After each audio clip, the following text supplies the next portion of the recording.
Pwede bang sumama na lang din ako? Natatakot ako kung uuwi ako na mag-isa eh. Baka pala pa ako ng mga aswang. Takot si Kap. Narinig mo naman siguro kanina, di ba?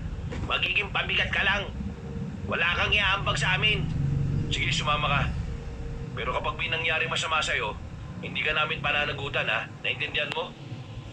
Pre, sigurado kayo sasama natin? Kailangan natin ng ipapain mamaya. Kaya isama Papain na rin lang natin pala. to. Kung sa bagay, tama ka nga. Anong pain ang sinasabi nyo? Hindi na nagsalita pa si Greg. Naglakad na rin ito at sumunod naman si Tolitz at Mang Danilo. Hindi alintana ang kadiliman.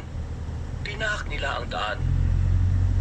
Hindi na nakakaramdam ng takot si Greg sa mga sandaling ito. Ramdam na ramdam pa rin kasi niya ang enerhiya sa buo niyang katawan. Habang si Tolitz at Mang Danilo naman, hindi maiwasang hindi kabahan.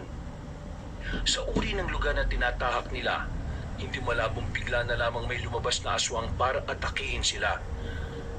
Sandali lang, masakit na pa ako kakalakad. Kanina pa tayo naglalakad eh.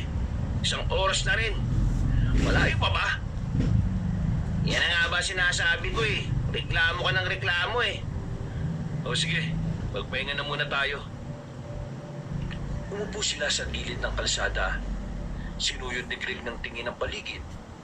Ganun na ganoon ang mga lugar na napapanood niya sa pelikula.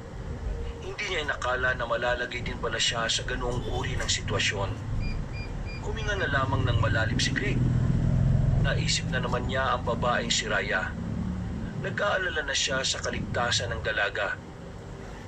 Pinapanalangin na lang niya sana manatiling ligtas ang babaeng minamahal niya. Napahawak si Greg sa kanyang dibdib. Aminado na siya ngayon na tama ang nararamdaman niya kay Raya. Hindi na niya ito may tatago. Total, nagpapahinga na lang din.